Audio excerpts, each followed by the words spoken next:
Hello, and my ISP still sucks gigantic eggs, we'll say. Randy will be joining me hopefully soon. He said he would make it. It was originally to be just me, and if I could scare somebody else into hosting, then I was going to do that as well. Well, this is Biggus Geekus episode 68. Welcome. I am Joe. It is Tuesday, December 28th, 2021. This is episode 68, and today we're going to be talking about spellcasting systems. And welcome to all of you people who are already here. Awesome. Welcome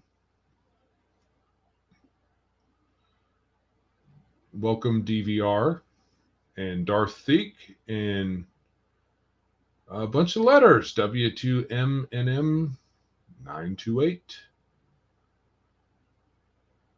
We have caught up with RPG Digest. Well, you guys restarted your numbering, so yes, next is 69. Very clever.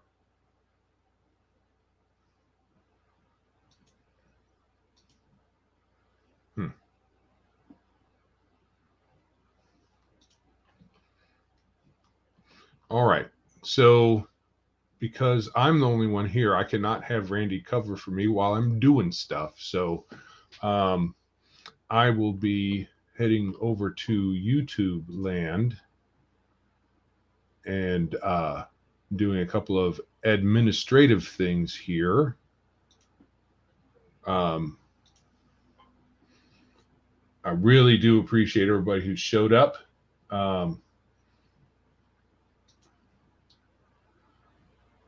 There we go. All right. So normally we do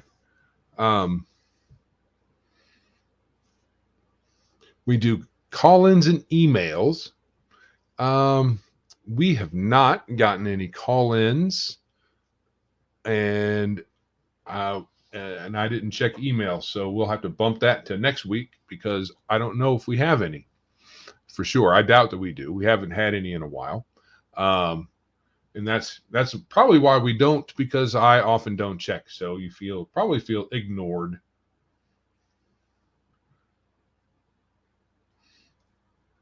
Okay.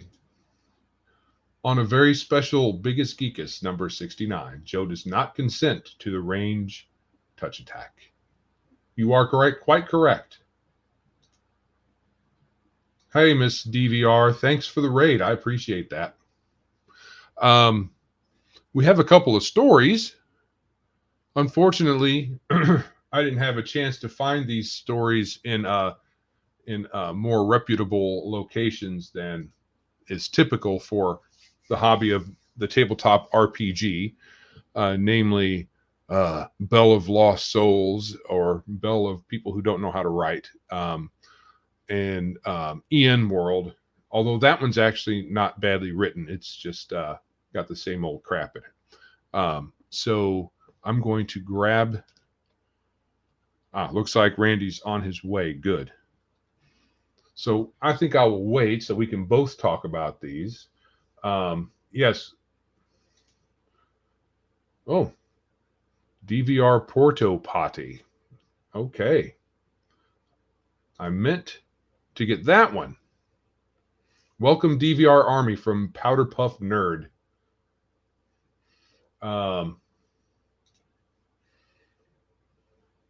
Best magic system from Legion of Myth, overall or strictly spellcasting. We're going to just talk about systems.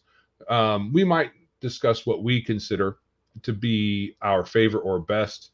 But of course, that's very much an opinion, because best is subjective at best. I don't think that we have any sort of way to judge that any other way. All right. There he is. Finally here. Sorry, man. You're late. You're late. Very late.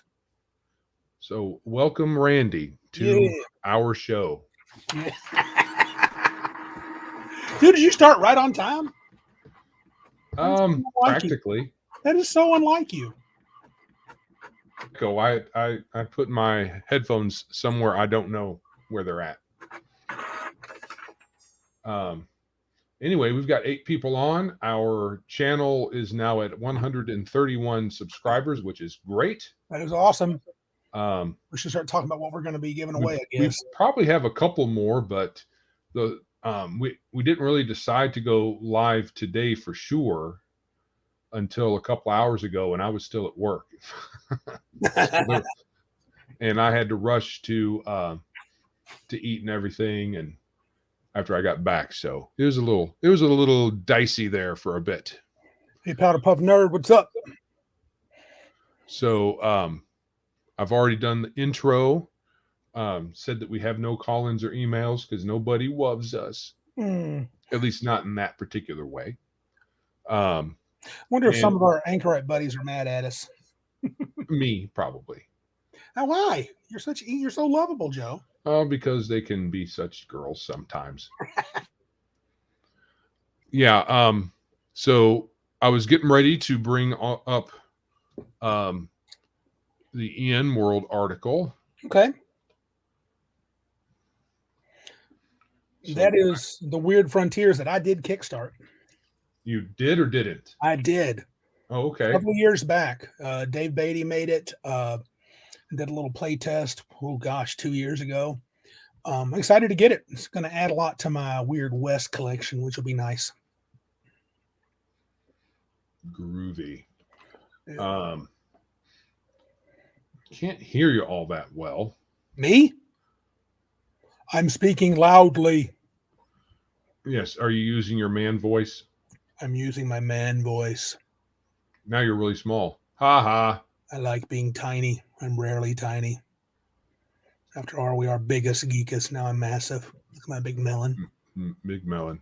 I think I like that better. All right. That's going to be my screen name. Big melon. Big melon. As opposed to blind melon? Right. Juxtaposed.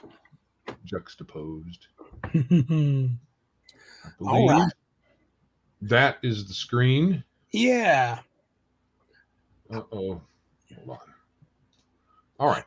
Yeah. So the name of a new, let's see, the Kickstarter, let's see, where's it at? Weird Frontiers. Yeah. It used to be Dark Trails, but then they so this is like a redo? Well, they had to just change the name. I want to say about 6 months ago. I can't recall. Dave Beatty sent us all email. Chaosium has Dark Trails of Cthulhu. Correct. And this is a Cthulhu type Wild West basis game. Yes, he used the word Cthulhu. Correct. I guess he's got a deal. And Chaosium very nicely just said, hey, I mean, they didn't get their panties in a bunch. They just said, hey, would you mind change the name? Because that could be confusing for our Dark Trails. And Dave was like, sure.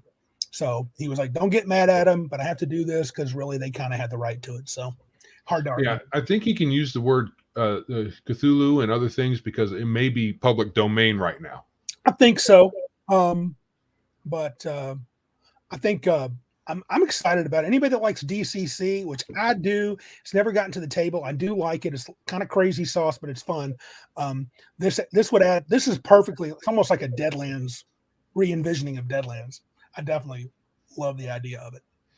Yeah, there's an interesting graphic here for those who are listening and not watching later on when we make this a podcast episode. The T for Frontiers is larger than the rest and looks like a cross. And then over top of it, there's an upside down cross. So interesting aesthetic choice there. Well, it's because there's been a lot of if you read the article, they talk a lot about how the setting is a little bit different than Deadlands, but not a lot. Not a lot. 7-Day Reckoning or whatever it's called. Sounds right. That's very similar. Yeah. And then the Reckoners coming into this place. This is evil permeating the land. And I don't know. It's really rich. The Dave Beatty, who writes it's a pretty cool cat. And I don't think it's going to be very woke. So. Well, maybe it's just the first paragraph says, well, not the first, I'm not going to read the whole paragraph, but it says, Designer David Beatty recently took the weird fantasy rules of Goodman Games' Dungeon Crawl Classics. Oh, sorry. No, I skipped a sentence. Haunted West gives tables the tools. Weird way of putting it. Tables the tools to tell tall tales from the perspective of the disenfranchised and little heard voices of the West. Oh. I guess I missed that. That might be like his take. They might be, I don't know. I think I have my sensitivity meter up a little notch too high. This seems a little wokey, but maybe not very much. Yeah, I think Max told us there's a video where DCC pronounces its wokeness, which may be true. Like I said, I kickstarted this years ago. I've got the PDF. I had the PDF before it switched from Weird Frontiers to Weird Frontiers, and I didn't see any of that in there. But who knows? Who knows? Yeah. Well, it may not have anything except for some pronoun usage that's the current rage. Right. I hope not. Yeah. I hope it doesn't. But if it does, I'll just go. Ugh. But apart from that, folks should read this article, because apart from that, it's not a bad article. I think it's well written, and it talks about the game itself. Not too much about the system, but it's DCC, so they don't have to go into it. Yeah, and if you know Deadlands, this is very similar. Yeah, it's Cthulhu meets the Wild West, and things get weird, and you got magic, and everybody's got a little magiciness. You got a shaman caster, you got a couple of undead type classes. I mean, it's a nice take, and if you really like DCC, it's got a cool system instead of, I guess, Savage Worlds, or right, the original Deadlands. So the second one, we're not going to go into these too deeply. Just so that folks know. Yeah. Weird Frontiers may be something that you like. Secondly, our outline is showing. Oh. They'll know our secrets, dude. Don't let them see our secrets. That's our secret sauce.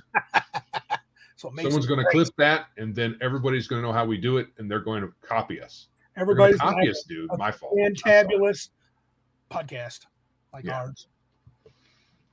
Yeah. My fault. That's all right. The next one is I'm a little annoyed by, but I don't know. I'm just kind of, it's Watsy. It's not really much of an article. It's a few pictures and maybe 10 words. Well, there were other articles. But it is Bell of Lost Souls. Yes, one of your favorite websites. To get all the wokeness you can in an article, just go there. Even given that, they just don't know how to write. It's terrible articles almost all the time. Truth. English is their second language or third. All right. There's a new Dragonlance trilogy in the works for 2022. And look how diverse those people are. Yeah. Very diverse. Yeah. Especially the hero.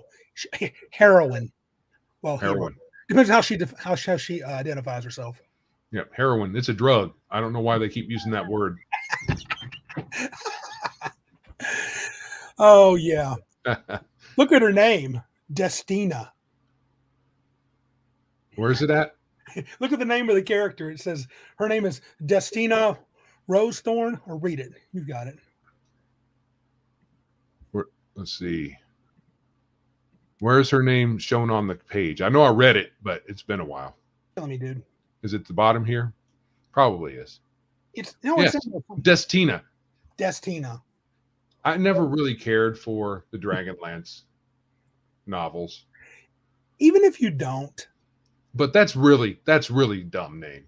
Well, she has destiny, Destina. And they have another article on that. They're saying they did that on purpose. Of course they did it on purpose. So her dad dies during the War of the Lands. She's going to go find Tasselhoff at the end of the last home or whatever, and she's getting that time device. And some dark evils they thought were defeated are coming back. So my prediction is, and this I don't know for a fact, she's going to go back, and she's going to be the hero of the Lance, War of the Lance, and all the Time of the Twins, and she's going to completely fix all the problematic things in the original Dragonlance saga. Is this supposed to be a dwarf? I think so. It doesn't look very dwarvish. No, it looks very stupid, actually. But I guess the other one's Tasselhoff. No. No? Tasselhoff's daughter or something like that. Oh, That's a girl. That's is a it girl. female Kinder? That looks like a girl. Doesn't look like a guy. Even better. Definitely doesn't look like Tasselhoff. Well, now you know it's right. I think. Is it? Oh, it might. I can't tell. I think it's Tasselhoff. Let's see. But she's definitely a very. She got a nice, inclusive bent to her, so it'll be lovely. Everything sounds dumb to me, and of everything course will be it's all representation. So who knows? correct. And you know, it might be the greatest novel ever. I doubt it. I never liked the original novels that much. So well, and there were even the original novels was Max just said there was someone in the War of Souls for third edition named Mina was the main character. Wasn't there someone Gold Moon that was a cleric that was going to Gold save Moon? Yeah, he was a big deal in the original stories. She was. And who was the bad guy? Girl, bad girl. Bad girl. What was her name? She was Lord Soth loved her. Not Tika. Tika was Tika's another mini side character, but the one that died. Start with the Kitiara. Kitiara. She was also a fairly well-known villain. Right. She'll probably be recast as a hero. So if you like Dragonlance, you may like this. You might. I don't know. We won't because I don't like the whole plan. But I'm not a huge Dragonlance fan. It's fine, I guess. Get that out of there. Yeah. We'll see. Well, Max, I'm sorry, bud. Someone's probably going to confirm that it's super woke, but I hope you get to read it. According to Legion of Myth, I won't get the new DL series until someone I trust confirms it's not woke crap. Well, that cover right there says that it is. So if they tell you it's not, I think they're probably lying. Keep our fingers crossed for you, Max. He loves the original Dragonlance, but it gets worse with each game edition. Yeah. Yep. Probably so. All right. So let's go on to the next bit here. Mm-hmm. Pros and cons of spellcasting system. Main topic. Yeah. So normally we take a bit more time in our previous topic or previous segment, but we don't have a lot of content for that. So yeah. On to the main. So there are lots of different kinds. Vancian, which is basically fire and forget, and has slots and levels. Mm-hmm. So well, I wanted to kind of discuss a little bit, and I just picked like 5 categories, Joe. Yeah. I want to talk a little about pros and cons as we do this. So for Vancian, I think one of the pros is it's actually pretty simple to grok. I mean, I think right, because it's someone you set spells, put them in here. That's what you got. Yeah, you have slots per level for specific spell levels. Your complexity happens at the time that you prepare your slots, and you don't have to think as much when you are in the thick of things. Well, you know, I think also one thing I liked about Vancian is I think as a game master, you can kind of figure out, you know, the overall magical oomph the party will have access to at any one period. If you expect them to, you know, you have them face 3 or 4 really big fights, they're going to use their big spells. And then, you know, after the wizard does that, he's like, he doesn't have any slots left. There's no way. So it would help gauge some semblance of, you know, if you want to make the encounters manageable. Level appropriate. Yeah, maybe, but I'm thinking old school. You think any other advantages to Vancian? It's reliable. Because it's not just the slots in the fire and forget that system has in first and second edition. The spells themselves don't have, with some very few exceptions, variable effects or unexpected things. Like with teleport, you might teleport in the middle of something and die. But when you use the fireball, the ball goes out and blows up every time you cast it. Unless you do something stupid and cast against the wall and you're right next to it, then it doesn't go very far. Right. But it's very reliable. As long as you are allowed to complete your casting, the casting goes off. There's no ifs, ands, or buts about that. No. So it's reliable. The spells do reliable things, and no. So it's predictable. Right. What would you say are drawbacks to Vancium? It's predictable. Oh, I think that's a good thing and a bad thing. It can be both. So, so it's rigid. Once you put your slots in, there's no changing them. And it requires. Go ahead. Go ahead. I was going to say it requires to be a little bit of a Nostradamus. Yeah, because I know folks have said stuff like you got to, choose wisely when you put them in and choose wisely when you cast them, but you can only do that. Only goes so far.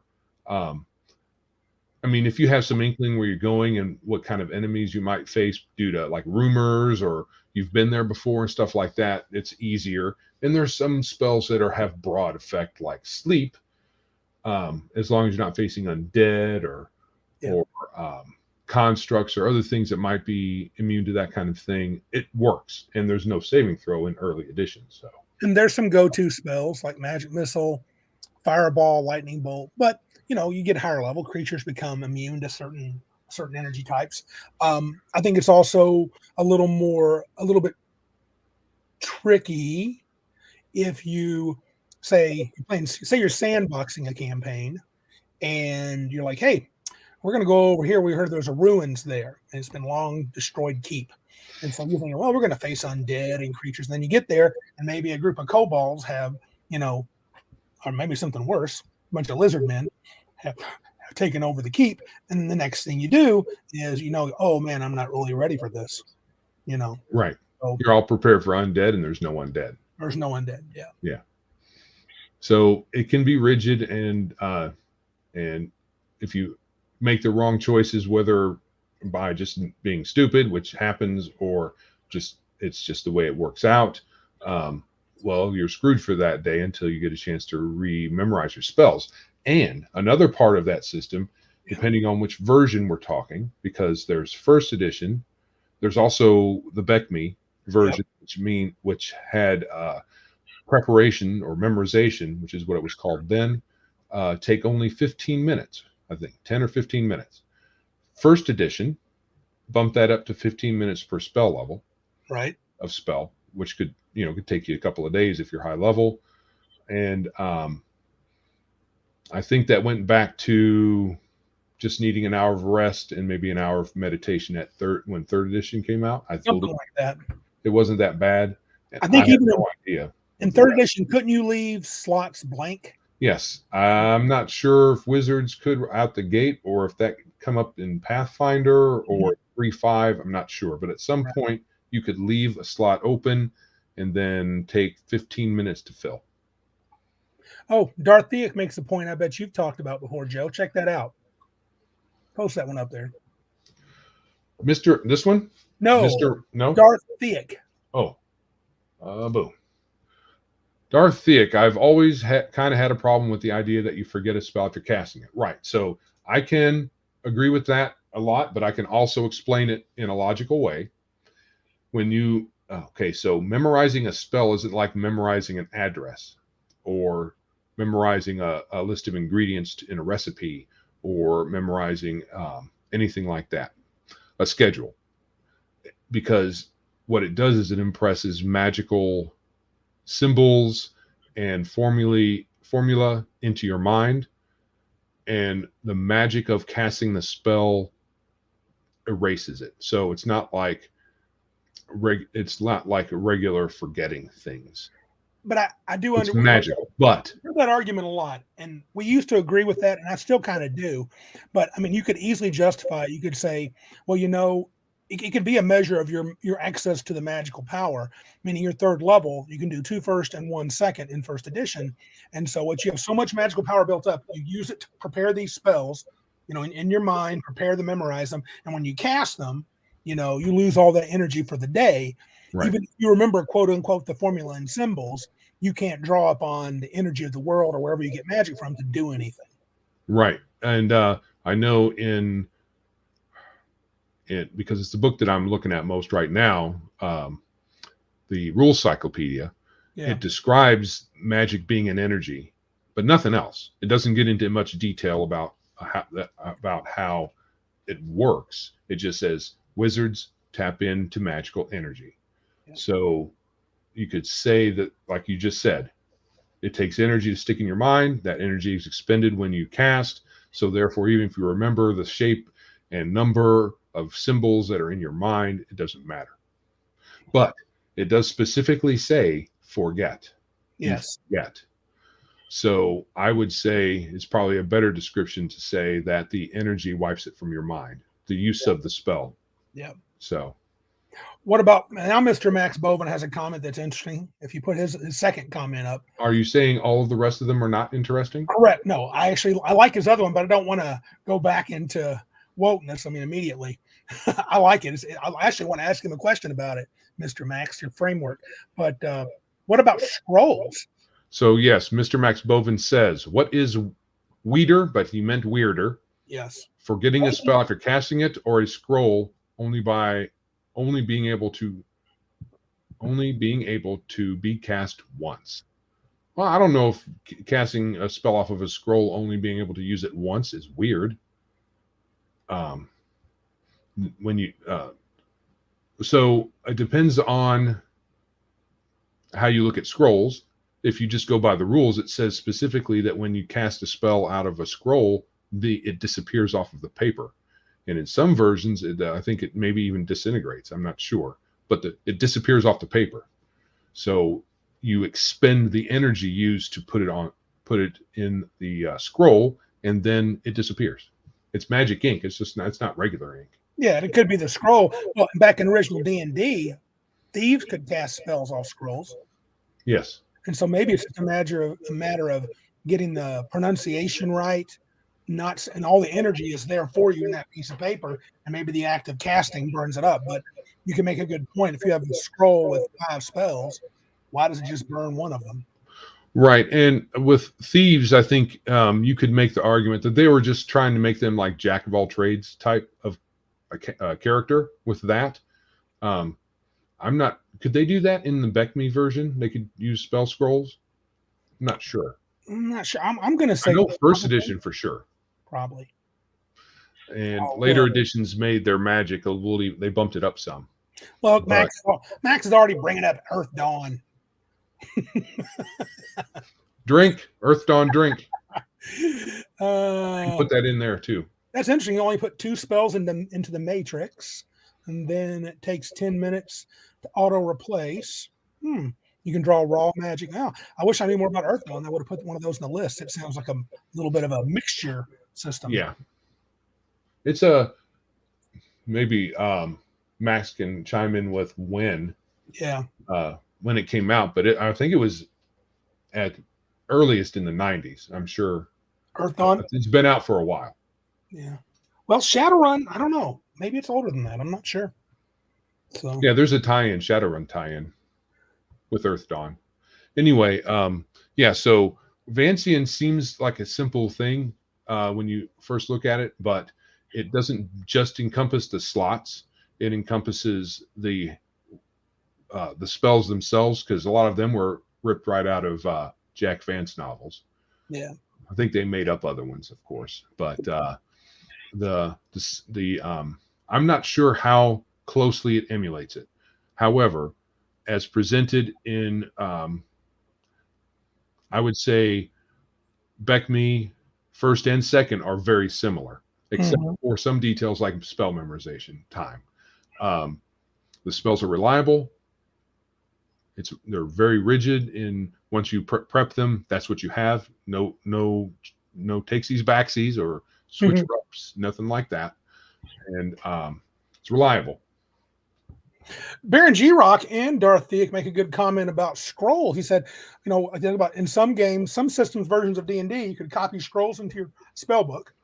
And then Darth follows that up with, why couldn't you copy it into your spell book and still use it if it burns up? In Beckme explains it very, very precisely. Oh, when you cast it or when you copy it into your spell book, it's expended. It disappears from the scroll. Either way. Right. They say that, but I think his question is, Well, who knows? It's probably Is he saying why couldn't you? Yeah, well, you could, I guess. I mean, you could house rule that if you want, but I think he's trying and to say he doesn't like he thinks that's weird that you couldn't copy it because you're looking at it and you're copying, and then you go, I'm done copying my book and I still have the scroll. It's not like I didn't lay it over the spell. I didn't lay the scroll over the book and then say I'm going to use like a some kind of chalk. What's it called? A rubbing. I didn't do a rubbing of the spell. No, but correct. I think that the scroll doesn't contain necessarily every little iota about the casting of the spell. So I believe this is the way it's described. When you transfer, Joe is frozen. Yeah, my ISP sucks balls. When you transfer it, it's not copying.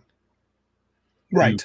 It's a combination of writing and casting and magic stuff that transfers it into your spell book, so that not only the stuff that's on the scroll, but the stuff that's not on the scroll somehow. Yeah, I was always pretty hardcore. If you put in your spell book, you didn't get to use it. I never let wizards. Now, I don't know if all or what version of if this is a house rule, but I know some DMs let you cast out of your spell book. I did that for a while. I got that from Dragon Magazine years ago, but there was always a chance you could destroy your spell book. Right, because it was a way to just like a scroll. Right. Max said 93. That's when Earth Dawn came out. Earth Dawn. So yeah, that makes sense. I don't know who this crazy Jenny Wren is, but she's talking absurdities and heresy. Yes, because bards are part-time casters. They're not depending on what version. I guess they would go 9 level spells, and yeah, that was kind of dumb. I'm pretty photo clerics. I remember when I first saw this, they have 9th level spells. I mean, it's just music. Yeah. So prose is, I believe it's easier to grok perhaps, although there's something to be said for just spell points. True. Mana based, but we'll get to that. That's coming up. So go ahead. Yeah, so there's a subcategory of Vancium you have here, which is talk a little bit about your thoughts on that one.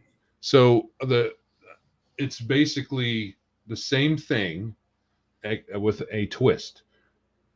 You have, instead of set spells memorized, you have spells of each level readied, is the way it was said in there, prepared. So you have a menu of first level spells from which you can cast a limited number. So if you could cast 3 first level spells that day, you could potentially prepare at least 3, maybe 4 or 5, and then just as you need to cast a spell, pick from those 3 to 5 spells that you have ready. And you don't have to prepare each one in a specific slot. Right. As in the regular Vancium. So this is kind of an amalgam of systems up to that point. He just rejiggered a little bit. That's Monty Cook did that. That's his Arcana Evolved. Yeah. Right. And it's nothing, it's just a derivative of the original Vancian, quote unquote. And you could cast higher and now did you have to memorize increased or was heightened and diminished effect of a spell? If I wanted to cast a heightened fireball, I had to have it memorized in a higher slot? No. You could do that spontaneously. Yes. But it still expended the appropriate slot. Oh. So, and when I was playing a Magister, it never that's the problem with that particular system is there's too many moving parts. So you have your readied and your slots and the spells that similar enough that you know pretty much what they do. But you also have that heightened and diminished thing that they are just slightly different. It's a little weaker version and a little stronger version. And not every spell had those, but most of them did. Yeah. And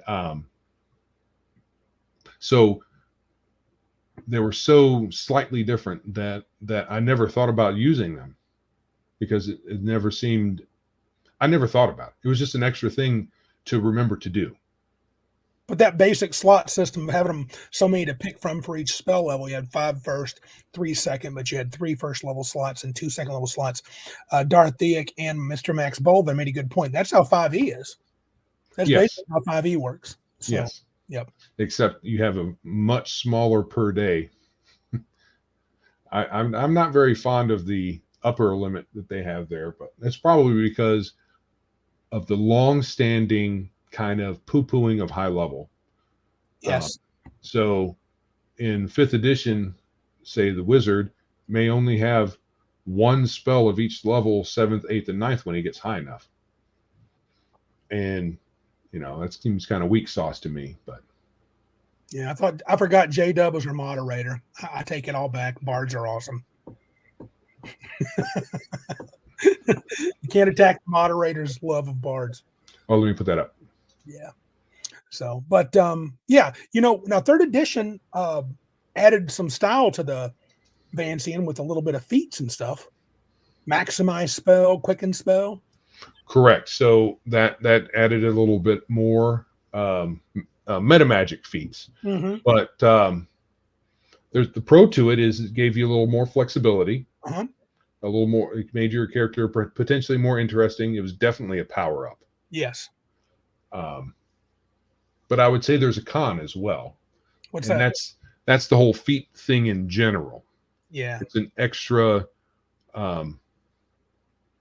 building block that some of them were kind of weird when they first introduced the meta magic feats. And then some of them were obvious takes. Yes. Like Quicken Spell. As soon as you could afford to take it, you take it. Yep.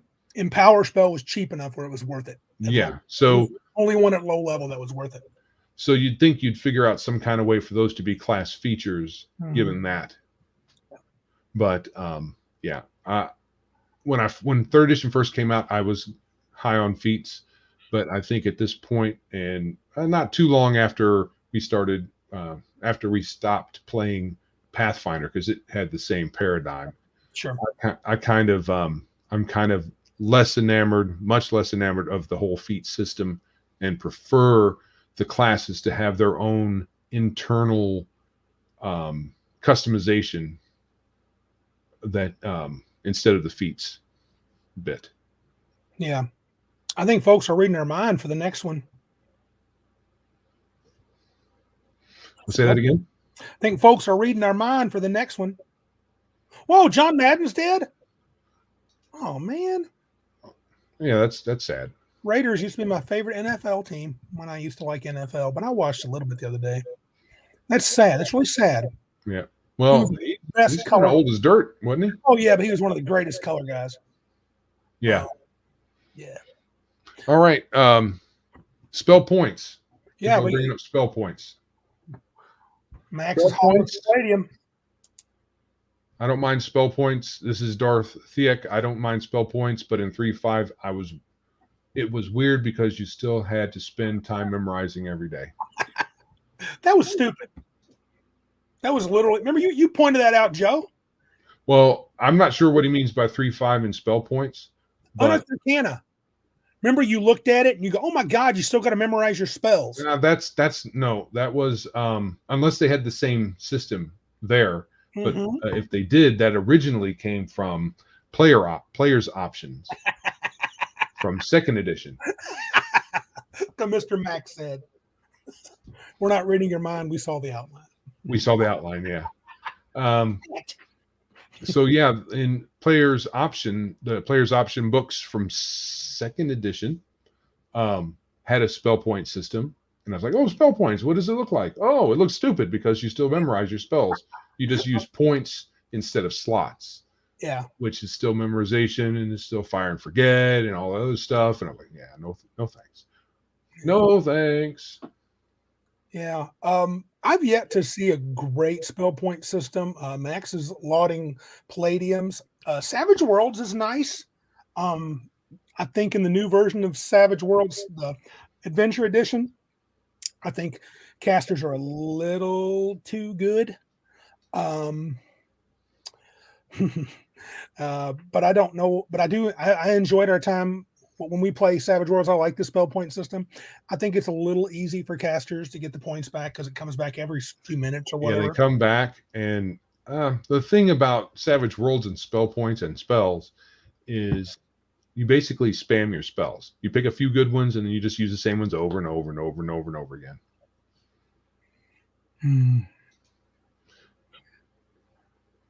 Jenny gave us the agenda for today's meeting since you dogged her love of bards. Oh, I apologized. I don't.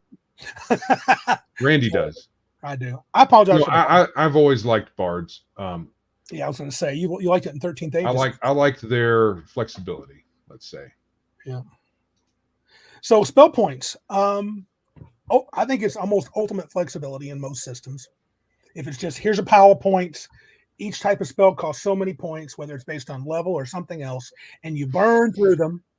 I think in my mind, someone made a comment earlier about it not being that it was too video game like, but I love the simplicity of the idea. I think it's even simpler than the. I think it's simpler than Vancian. The problem with it comes is at the table. If you're indecisive, or if you want to crack open your book and look at all the spells you could possibly cast, that can be a problem, because that's kind of happened with the Magister. I got all these spells, and you can't quite remember each one in full. So you're thumbing through the book, and that was a bit irritating to do. And as you mentioned, heightened and diminished, then exotic versus non-exotic. I think with spell points, though, I think one of the problems is you can give way too many. Classic example being the Psionicist or the Scion in 3.5. He had a ludicrous amount of spell points.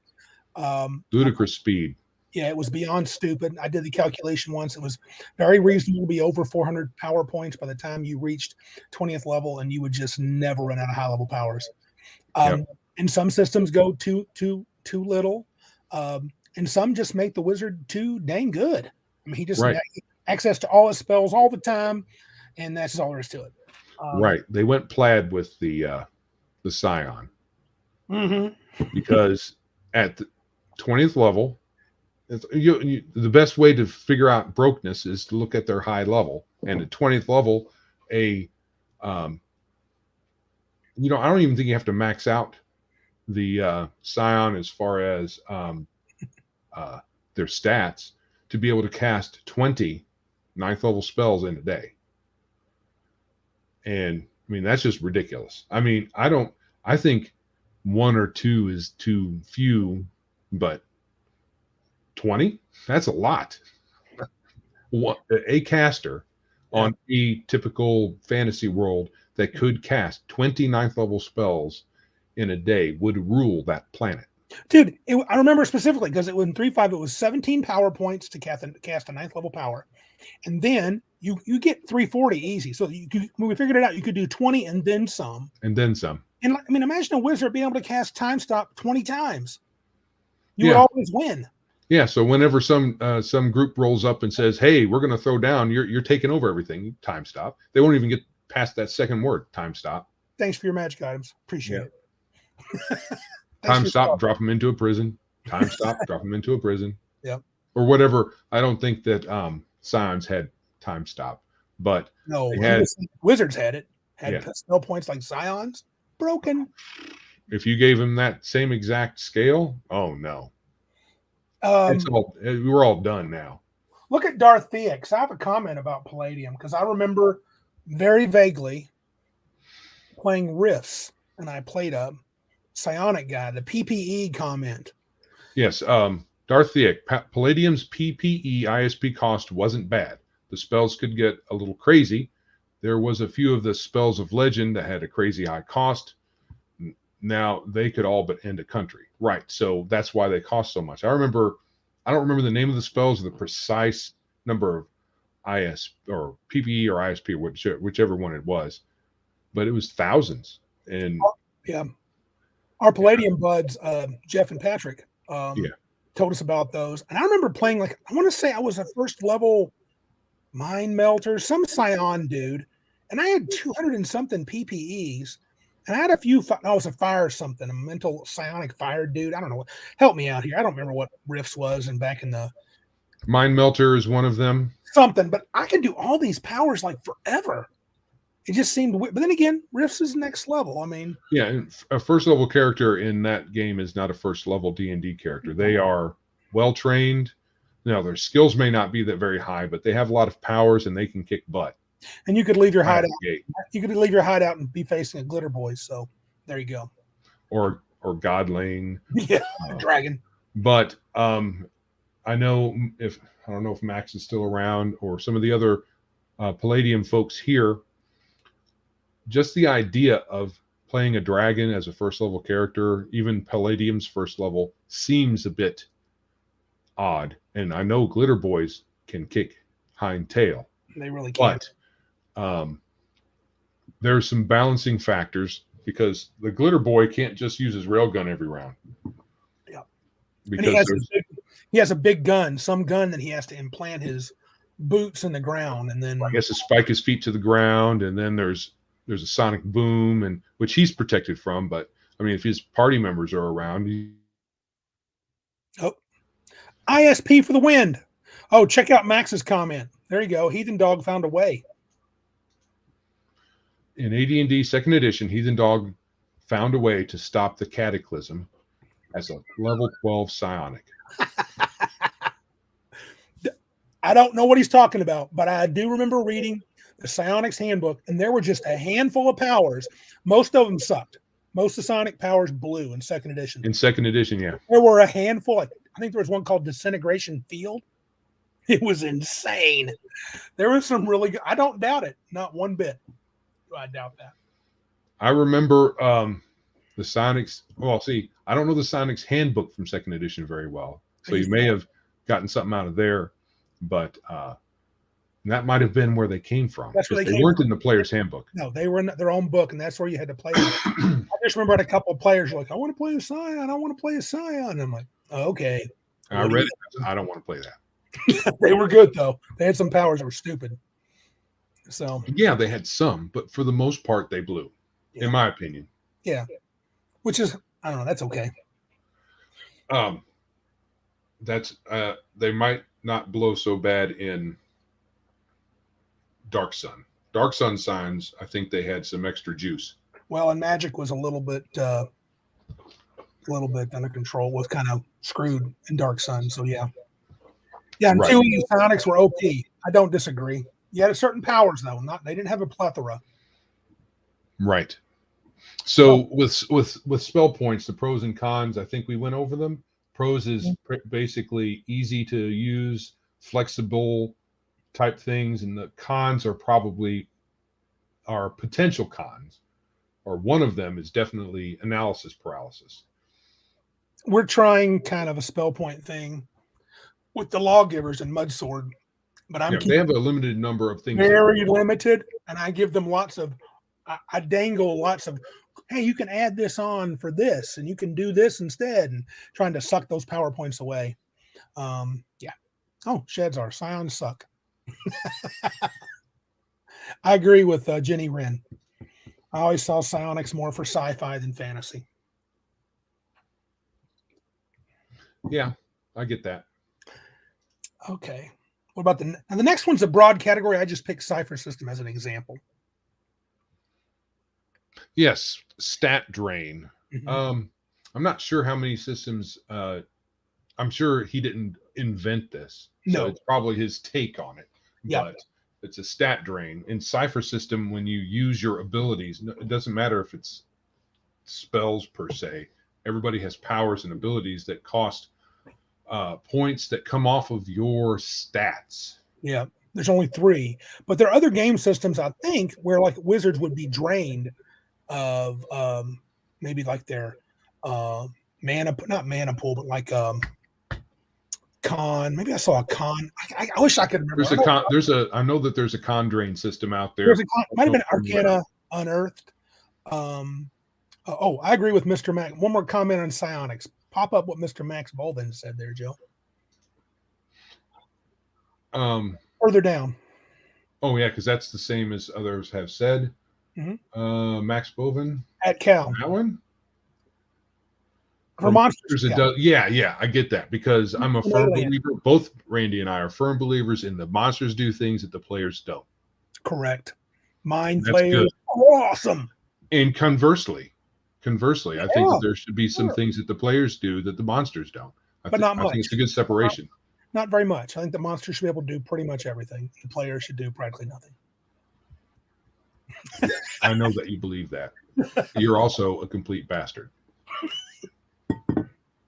I can't disagree with that statement. Huh? I can't disagree with that statement. It's technically correct. Yes. Dude, put my business out on interwebs. Well, just don't get all weepy on me. Okay. I'm feeling strong today. It's almost a new year. Okay.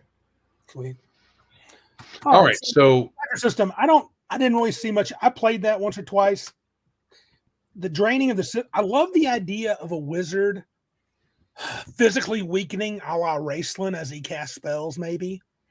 But I haven't seen a system yet that I thought was even remotely good. Has anybody out there seen a stat draining system that I've not played one, but I find it an interesting concept because actually I want to save this until we're done with the other systems, but stat drains. So I don't have a lot of experience with that, but it sounds like an actually interesting thing. Call of Cthulhu? Yep. Drains your sanity. You'd be a wizard for a very short time in Call of Cthulhu. As a PC. Right. I mean, that's right. And it's hard to get sanity back short of spending time in an asylum, I believe. If I'm not mistaken, I think if you lose all of your sanity, you become a crazy NPC. I think so. But I don't know for sure. I think I've heard that somewhere. COC is a little bit out of our wheelhouse. Forbidden Lands, according to Legion of Myth, Forbidden Lands requires casters to spend willpower. The only way to get willpower is to push a roll and hurt yourself.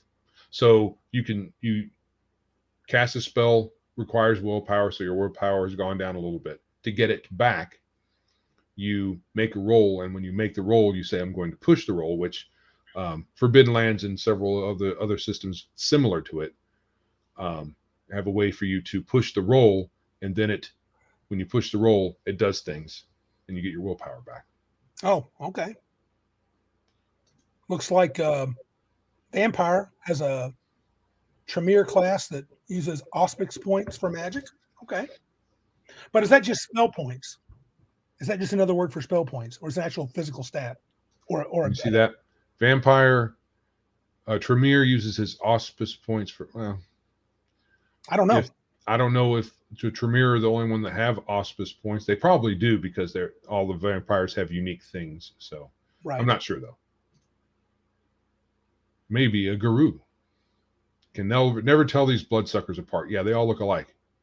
New teeth. Yeah, pointy. And Max Bovin is Boivin. Boivin? I always thought that was an L, not an I. Me too. Oh, Boivin. It's an I. Oh, wow, we've been screwing that up. It was a Tremere, so he was right in his first guess. Yes. So yeah, welcome to Unscripted and Unchained RPG Review. In other words, DM Bloodworth. So so there's probably other systems out there that we just don't have experience with. I'm sure they work fine. Oh, I'm sure they do. We just haven't seen so it's a way for you not to have to a spell point, a spell drain, anything where you have a limited resource. It's a way to keep you from having spells all day. Yeah. So but you still have flexibility to cast the thing from what you are capable of casting without having to prepare ahead of time. All right. Yep. Next on the docket, spell check system, and that's DCC. That's the one example. But do they not have spell slots? Not to my knowledge. So I think just the checks. someone Okay. help me out here. Been a while since I've read it. I know you have to make checks and to be able to cast a spell. I like that idea of a spell check system, but you would open up the idea of casters being able to just go all day long till their spell check fails, or they fail so many times, or it debilitates them when they fail a check. I know in DCC, when you fail a check, you can be from like, oh, it didn't work, to like, oh, we're in another plane of existence, or oh, I'm growing 4 tentacles on my back. I mean, so it can be really bad. I thought you had to make. I didn't think you had to memorize anything in DCC, but it's been a while since I've read it. Right. It's been a while. Yeah. And Exalted, according to Baron G-Rock, when you use your talents, which is basically magic, you use your motes. When you get low, you expose yourself for others to see your true nature. That must be a bad thing. Okay, well, what if you want people to see your true nature? It's probably a bad thing. Yeah, it probably is a bad thing. Yeah. Yeah. Magic the Gathering special ability are often activated by using your blood. Yeah, your blood. Yeah, blood is the big. There you go. Yep, I remember that stat. We played. You have to drink. I played like 3 sessions of Vampire. Oh, Baron G-Rock says people try to kill you when they see that. Oh, yeah. Well, you don't want that then. Okay. Oh, it's French. Boivin. Is that how you pronounce that? Boivin. Boivin. Savoir-faire. Drink wine. Mr. Drink Wine. All right. I wonder, hey, Max, just a question real quick, bud. Forbidden Lands, is there a second printing of that? And is that the super woke version, or is it all woke? Just a question. Yes. Next system? No, so spell checks. I think they had the advantage of I could imagine a system where the wizard can keep going. All I got to do is keep making this check. And when you fail it, it'd be a little exciting, and it could mimic the drain type system without using ability points or having no idea. It'd be a little more random to see what magic would do to you. And it need to be a world and a setting where like magic is dangerous and you're wielding the powers man was not meant to know. And I think that's how DC runs that stuff. So. Right. So yeah. Again, I don't think I've played in a system I've played in systems where you had to do a spell check to get the spell to work, but not with the tables like in DCC. I haven't had a chance to actually play DCC yet. Yeah. But it seems interesting, an interesting thing. Actually, Randy was pretty close on pronunciation, but I'm not picky. Well, I'm pretty awesome. That's why, Max. I'm incredible. Yes, you're incredible. I guess. Awesome. Ish. Incredible-ish. In the comments below, if there is a system type, not a specific system, but a type of system in a general system that we haven't talked about, it'd be cool if you could post, and then we could talk about that right here in the comments. That'd be great. What I'm going to say is it would be interesting to have a system that has maybe not every one of these, but has multiple things. So that maybe a caster has a little bit of magic that's reliable and they can count on having, a preparation type thing. Perhaps there's a bit of an element of risk in there with a roll of some kind. Perhaps a little spell point thing in there, or reservoir of magic points. Mix it up a little bit. Mm-hmm. Why does it have to be all one, a monolith? Doesn't Ars Magica have, I think Patrick's told us, Ars Magica has a system where you have rote spells that you can actually prepare, and then you have other spells you try to do on the fly. Which both require a roll. Oh, okay. They both have a check. It's just the rotes are much easier. Much easier. But they're much less powerful than you can do with a spontaneous spell. So, yeah. Okay, in addition to... Okay, so... in addition to this idea of types of when I want to talk a little more about the consequences for spellcasting and what you think of those things, like in the idea of if you get attack of opportunity while you're casting a spell in third edition, or if you just hit while you're casting an old school D&D, you lose your spell, have a chance to lose your spell. What do you think of that in a D&D style sort of thing? Have you hated that always, or have you waffled? It's always made sense. I've had, so if dude's all the way across the room, right? Mm-hmm. Conceptually, all the way across the room, right. and I have a character casting a spell, then your action is to, say boo. Early editions, you hardly had to do anything to disrupt a spell. Yep. You poke the wizard and they lose their spell. And they don't just not get to cast it. It's also slot is gone. Yeah. So it could be rough. So you had to be really careful. And if you're not keeping track of, so if you're doing theater of the mind, and maybe the player thinks he's in the clear, but the DM thinks he's not, it can be a bit of contention. So having such an easy time to disrupt a spell can be frustrating. Then there's the later versions of D&D with the readied action. So, but if the DM lets you know that you got some folks that are not doing anything, but they're watching you real close, or the DM might just say, these guys have readied an action, and you're a spellcaster. You got to think that they've readied an action for you. So there's a little bit, and if they get their act, I would hit my ISP, but if they hit you, you get your roll though, so it's not automatic. Hey, there's a system I haven't heard of. I think this might be Vengers, unscripted and unchained RPG review.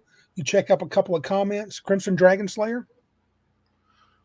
Crimson Dragon Slayer D20 RPG uses blood magic, which the caster has to expend hit points to cast. But when killing the target, magic user gains some or all hit points back. That sounds slightly dark. Yeah. But Crimson Dragon Slayer. Yes. And I believe that's Venger's D20 game. Venger, so it's probably a little dark. Yeah, he rolls like that. Which that's fine. That's a valid style of play. So sure. Caster has to expend it. So if you don't, I wonder what kind of magic it is. If it's basically all like destruction type magic, so that you basically all your stuff kills people. Yeah. But if you're casting a spell that doesn't even involve killing or damaging, maybe I want to go invisible. Well, you just spend hit points and they don't come back. Well, sorry, pal. I know you're my meat shield, but I got to hit you for a magic missile. I need a few hit points back, and you got plenty to spare. Oh. So, but what about now? Third edition. Now, when you talk about the getting hit and tax opportunity, it got crazy. Yeah. Because all of a sudden you got special feats that lets you Mage Slayer, and originally wizards could 5-foot step away. Then you could not let them 5-foot step away. Then you could quicken a spell, which doesn't provoke. And he got really insane. Swift action and reaction spells. He got out of hand. Oh, Max makes a good point there.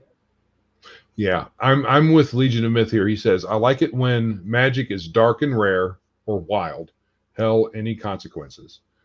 I don't like magic that is used like a bow. Yeah, I get that.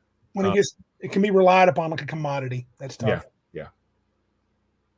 But I think if wizards can't rely upon it, then you do have to let it have some chances, do some pretty spectacular things, both good and bad. There's something attractive about that sort of system. Yeah. Price for power is your next bullet point. Yeah, so things like Cthulhu and DCC. Yeah, so I mentioned, who was it? Was it Monsieur Boivin that he mentioned? CoC draining sanity, and then DCC, putting tentacles on your back, having bad things happen if you blow a roll or if things don't work out well. Or like Max said, you can do cool crap, just don't roll stinky, because then it won't be so cool anymore. Maybe not for you. Like in Deadlands, you get backlash.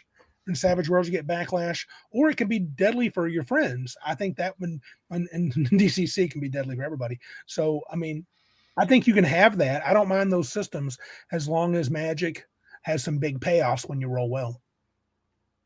Right. So I want to show something here. Oh, okay. What you showing? You see the present we got? I do not. I see on air. Yeah. Didn't Patrick say he got you one of those as well? I don't know. I got no gift from Patrick. You may be giving something away. We're exchanging. Oh, you can't even. Can you read it well now that it's lit? No, now I can't read it hardly at all. But no, I do not have that. I think I might be getting it on this Saturday. Thanks for letting me know, Joe. Well, you won't be able to use it lit while the camera's on because it screws up. So yay. Right. But and I think 5e has no way for spells to even have a problem unless they're counterspelled. You don't get AOs just for being by a wizard casting a spell unless they target someone other than you. That's how it works. So if you're based in 5e and I target, say, another guy, then I provoke an AOO. Yeah. Those are just some wonky rules. Being in someone's grill and then going and then nothing happens to you from them. You're right up in the grill. I don't think so. No. Oh, Mr. Max said he thinks the on-air sign should be on the door outside for other people in the house so they know you're busy. Well, my wife already knows I'm busy, so it's no news. So I just think it's cool. What if I come over while you're podcasting? That would be strange. Yes, but you would want to be busy, right? Yes, but again, very oh, very strange. Yes, price for power. Yeah, I'm sure that there are some systems where it's not really even a check. You're corrupted by the magic. Yeah, there's probably somewhere. Well, Call of Cthulhu is kind of like that. You're slowly, inexorably every time you do it. Yeah. Yeah. Yeah, and practically no way in 5e for spells to fail. Yep. And in that they just fail. They're not like reflected back or anything like that. I think there's some beasties that can do that, but 5e tries to hold your hand through most of it. They don't want you dying and stuff. Yeah, they don't want you to die. I was reading Temple of Elemental Evil, and they had a spell. What was it? What did I read today? It was a pretty sweet spell. Gosh, but anyway, normally in old D&D you'd have been dead, but now it's 3d6 damage, and if you fail, then this starts to happen, and nobody dies. Well, we talked about save or suck, save or die stuff. Yeah, a couple episodes ago. It's a sore lacking from modern games. Yeah, it does provide a different kind of feel for your game if you're facing down a high level caster and you don't know what they're going to cast, but you know what they could be casting, which is all kinds of nastiness. Yeah. And yeah, that's kind of gone from the modern game, I believe. Yeah. The next one is loss of abilities. Yeah. Talk a little bit about that. Yeah. Backlash, draining stats like in Cypher System, physical damage. Shadowrun, you get stunned? I think in Shadowrun you can get, I just checked, I did a Wikipedia check. In Shadowrun, I believe you can take physical damage or stunned if you screw a roll up in spellcasting. Shadzar is wondering if you mean the Sphere of Annihilation. Were you talking about a spell? It was a spell in the temple where maybe it wasn't death, but it was like some particular effect. And I remember reading the 5e version that Goodman Games did, and I'm like, man, they don't even, it's where they use the same name, something like Finger of Death, how Paizo did for Pathfinder. Finger of Death, take 10d6 damage. That's not Finger of Death. Finger of Death means save or die. That's Finger of 10d6. That's poke of damage. Right. I mean, that's bull poop. I like spells. I like if you're going to have a stupid death spell, it needs to kill things. Sorry, rant over. I find if there are multiple magic uses, this is Mr. Max Boivin again. If I'm I think I just murdered his name. If I find if there are multiple magic users in the party, there is something wrong with the magic system. It is too reliable or something, unless there is a specific reason. Multiple magic users. Are you saying that because they shouldn't be that popular? I'm guessing Mr. Max is saying if everybody's choosing the wizard, then he's OP. He's too good. Other classes don't seem to have any kind of draw. If straight out the gate, everybody, I got 5 wizards in the party. Well, you know that happened in 3rd edition, dude. People would come in with casters galore, not wizards, but all kinds of casters. Oh, someone's describing, violence solves everything. Thank you. Okay, so firstly, Butch, one of my characters, agrees wholeheartedly with your name, which is violence solves everything. Yeah. Anyway, I'll be back. Keep talking. Shadowrun 1st through 3rd, all spells have drain rating. First and through 3rd edition of Shadowrun, I'm taking to mean if you fail to resist, if you fail to resist the drain, you take damage or stun if the spell is rated at your magic or less. Physical if over. So you're stunned if the spell you have failed to resist the drain is at or below your magic power. And if it is over your magic power and you have failed to resist the drain, you take physical damage. Ouch time.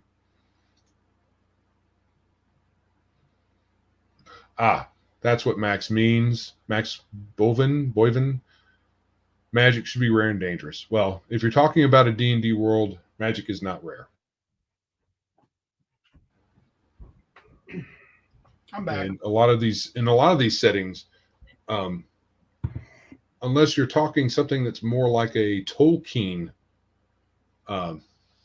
realm, then magic is rare and dangerous, definitely. But in a typical D&D type setting, it's just not that. Well, here's one. I'll give 5e a little bit of boost. Here's one. This is from Temple of Elemental Evil, Goodman Games version. Make a melee spell attack against a creature you can reach. On a hit, you release devastating necrotic energy. If the target has 50 or fewer hit points, it must make you got to hit them with this melee spell attack, and they get a con save. Then they get reduced to 0 and die instantly if they're 50 or less. If they have more than 50, no effect. If the save is successful, so it's poop. It's still a poop spell. At least you could. What level? 5th level spell. You could conceivably die if you hit them with a spell attack. Heck, and 50 hit points at 1st level in that game. Yeah. 50 hit points. That wasn't it, but something like that. Yeah, that's dumb. And if only it's okay in 13th age, when you're casting a spell and you're targeting someone, it's suggested that if that target is not an eligible target, the DM should tell you so that you don't waste your spell. That's how it's worded in 13th age. But it's of course up to the DM. Right. 5th edition doesn't have that, so even as a suggestion. So how do you know if something has 50 hit points or less? Yeah. I mean, those spells have always, even Power Word Kill, except when you're in its original setting of 1st edition, 100 hit points was a lot of hit points. Yes. Most things didn't have that after you banged on it a round or two. No. So, or even just starting out. Yeah. It's an instant wizard killer. Yeah, I mean, for sure. Even we talked about even an 18th level wizard would be like dog 70 hit points. Yeah. So if they're lucky. 11d4 plus, well, they'll have +7, and then plus their con. So let's say they had and their con most could be +2. So only through 11th levels. So yeah. Yes, in Robert E. Howard's Hyborian Age, magic is rare, powerful, and dangerous to wield. This is from Unscripted and Unchained RPG Review, and that is correct. I think it was corrupting, as far as I remember. Every caster, except for maybe some not very powerful ones. I mean, I'm thinking from the movies, though. I don't know the literary world very well, so, but I imagine it's something similar. Wait a minute. I'm being taunted by Shadzar. Where's he taunting me? Oh, yeah. He must have said something about Planescape being sucky or something. Oh. I had to scoot out of there.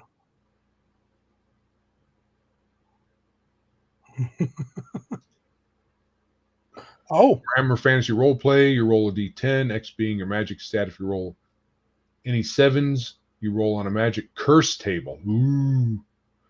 The table you roll is based on the number of sevens rolled. This can result in hair standing on end. 2, demon pulls you to the warp and you are dead. Free violence solves everything. That's neat. Nice.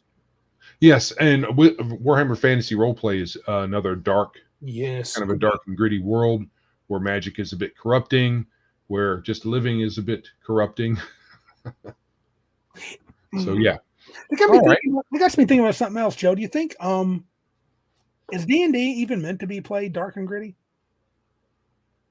Well, meant to be played. All right, so if you use the rules outside, just from the player's handbook, DMG, and Monster Manual. No. The expectation is you level, and you get powerful, and you kill the monsters. Not that you're not expected always to live, because many things can do more damage than you have hit points to absorb. But I wouldn't say it's dark and gritty. You can evince that feeling in D&D by making sure that every foe that they fight is out of their weight class. Yeah. True. Okay. And making NPCs unfriendly, and making sure they don't have any money. I mean, there's ways to make it gritty, but it's not default that way. No. Yeah. Earlier editions of D&D were more gritty for sure. Yeah, I think they were. Earlier what? Earlier editions of D&D were a little more gritty. A little, yeah, more gritty than 5th edition, that's for sure. Oh gosh, yeah. And 3rd. I mean, 3rd brought us the magic shop. Yeah, oh poop. But I mean, if the modules are anything to go by in 1st edition, it's not gritty. It's dangerous. No. It's dangerous. Yeah. But you go on you complete a module or two, you're rich. They break down, and this is the second book in the Temple of Elemental Evil by Goodman and Games. They break down how much gold that you would get in certain encounters. They had to take it away because it was ridiculous. Hamlet, I believe the commoners had somewhere in the neighborhood, all of them together had nearly 12,000 gold, is what they stated in that book. I'm like, what? The commoners? If you collected all the commoners' gold in the town of Hamlet, I may be misreading it. They say at the beginning there was about nearly 12,000 gold total amongst them. Oh, so if you do the video game thing and you bust in some, pull a schlub's door and take something out of their chest, which you can do in all those role-playing games. Hi, you just gave me a quest. I'm going to steal stuff from you now. They even make the point, though, PCs aren't likely to get this. And some encounters, like one of the main encounters, the bad guy happens at 3rd level, and he has like 22,000 gold pieces in value, and he has like 3 or 4 magic items. A 3rd level? It's roughly for 2nd or 3rd level characters, one encounter. Yep. Holy crap. Unscripted and Unchained is right about Gygax at the bottom. Yes, but he also made Tomb of Horrors. Yeah. Yeah. Many people died. Many a character died there without getting anything. Dude, there's a topic I'd like to discuss. Look at Shadzar's next comment. It's about if the PCs. Oh, this is from Shadzar. If the PCs die in G1, which is against the Giants series, G1. Yes. G1. Then why would the DM buy G2? Modules are made to be continued, and we get into the Hickman Manifesto in action. I'm not familiar with the manifesto. We need to study that. Name. We need to study that. There's a couple of YouTube videos I've seen. I had never heard of it. One guy kind of defends it. Another guy kind of blasts it. But it's interesting. It'd be an interesting topic. It would be pretty hot. It'd be a hot topic, buddy.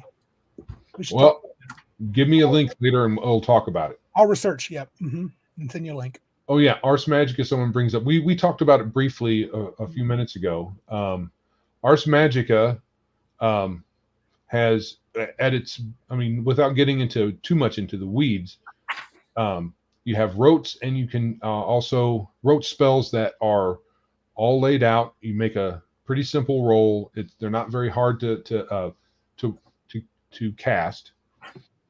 I can't remember if it's spell points or not, though. I can't remember. And then I never played it. So. And then you have spontaneous magic that you can put together from the various magical talents that you have put your character points into, like fire or creation and things like that. And you can build a spell on the fly and cast it, but it's much more difficult. And then it's much easier to fail the roll. And for the most part, failing a roll is just you fail the roll. You might spend points, you might not. I can't remember if the points are in this game, but you also have a higher chance of doing something called going into the twilight. And is it good or bad? It's bad. It can be good. Oh, most of the time it's bad.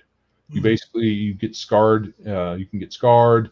You have a bad time. You basically go to another dimension and have an experience. And if you're really lucky, it teaches you a little bit about yourself or magic, conceptually. But most of the time it does bad things to you and you come back sad. Oh, violence solves everything's got a comment for your secret love. In theory, violence solves everything. In theory, if the game wasn't such a pain to try and run, the current version of Hackmaster could be fun magic system. Spell points, pumping up spells, overcasting, and spell failure tables. Yeah, it has lots of different moving parts, which makes it kind of interesting, but can make it clunky. So, yeah. And I'm gonna go fight my ISP here real soon. Hackmaster, the current version of Hackmaster has their initiative system, while conceptually I like, considering what I already am used to, it's been very difficult for me to use in practice. I think part of it is, and this is one of the problems I've had with all my collection over the years, and these guys I'm sure have different experiences, but right now at 54, learning a new system that's complicated, I don't play enough. You got to be able to play it a lot. I know I would be able to play it. You got to play every week for 6 hours. And we used to play 10 hours twice a weekend back in the day for D&D, and that's why we mastered the crap out of that game. Yeah, well, we're going to be doing that this weekend, right? We're still on 2 o'clock until the end of time. End of time. Yep, that's a stop time. End of time. Temple of Elemental Sandbox is what we're doing. What? We're doing the Temple of Elemental Sandbox. Okay. I'm doing this, sort of. Oh. Well, I knew it was coming. Yeah. I've been previewing it for a while, so. Yeah. Gonna drop the bomb on you Saturday. Agreed on the initiative system, according to Violence Solves Everything. Also tracking each wound separately. Yeah, they have this thing that when you get a wound, each wound you have to heal separately. It's a lot. I think it's kind of silly. That part, when I read that, I was like, it's kind of silly. I could go into it if I had the book in front of me, but essentially every time you get hit by whatever, it causes a different wound that has to be tracked separately and healed separately, except maybe perhaps from magic, but even that might be, I can't remember, but maybe that is even per wound.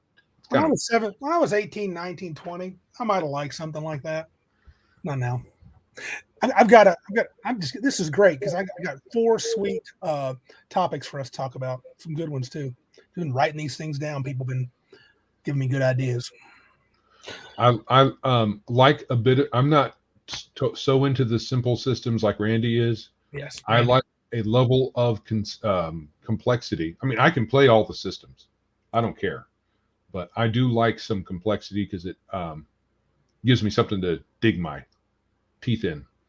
Otherwise, it can be a little weak. But it can still be fun. Yeah. All right. Well, the last question. You want to hit that last one? Which systems for spellcasters seem the most powerful or the least powerful? In your opinion? It depends. It really depends. It can seem powerful when you compare them side by side, especially a spell point system right next. Well, we have that in D&D with the Scion and the Wizard.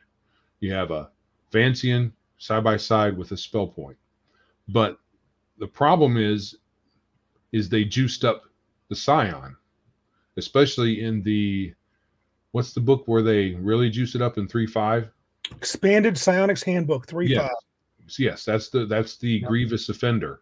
Yep. They just give that Scion testosterone and cybernetic implants and all kinds of things. It is super duper. So it's hard to say that because of that, spell point systems are more powerful than other systems. Because I think a spell point system with little to no control is probably the most powerful you could hope for a caster to be. Right. I think systems like don't Mage the Ascension and some of like Ars Magica give you a little free form. Yes. Yeah. And I just listened to a previous episode of Legion of Myth where Heathen Dog goes into how Mage the Ascension 2nd edition, I think he said, works. And it's free form, no spell points. Yep. It's just I don't know if it's no spell points, but it seems free form. There are some rotes that you can just cast, I believe, but you can do things on the fly very easily. And it's similar to Ars Magica in that you have various realms of magic that you can piece together into a spell. And well, Baron G-Rock says Exalted's way overpowered. Looks like Shadzar is voting for AD&D 2E. And Fallon Solves Everything says Exalted's supposed to be way overpowered. I think when I talk about overpowered, I mean like within the system itself. It is hard to compare them, but like within a 5e game compared to within a 3e game, compared to within a Deadlands game, compared to within Vampire game, when does Magic seem the most powerful? No, we haven't played a whole lot of systems. With the ones we have played, Joe, where have you felt like, man, Magic is incredibly powerful in this system? Well, from 3.5 on, Pathfinder, they're all powerful, but they have some irritating bits to them as well. Sure. I would say that they're pretty OP, especially when you get into the high level casters are OP. Yes. In D20 systems, all D&D systems, I think that high level casters are OP. They're justified in 1st and 2nd edition by being very low powered at your first 5 or 6 levels. And very big climbs to get to high level. Right. So as a Heathen Dog of Legion of Myth fame will say, it's an investment. Yep. So, but they took that away, that investment mechanism away in 3rd edition and later editions, including Pathfinder.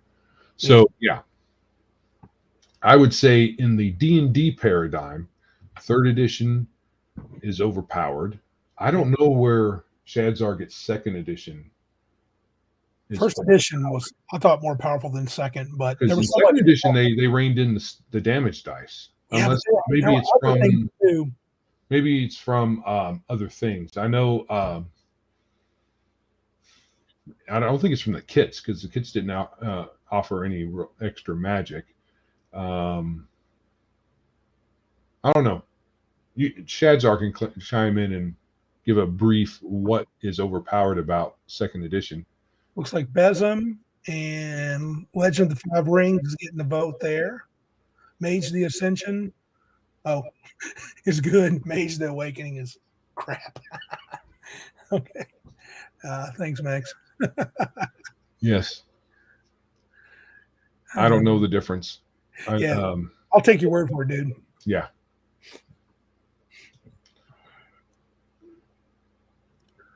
Yeah.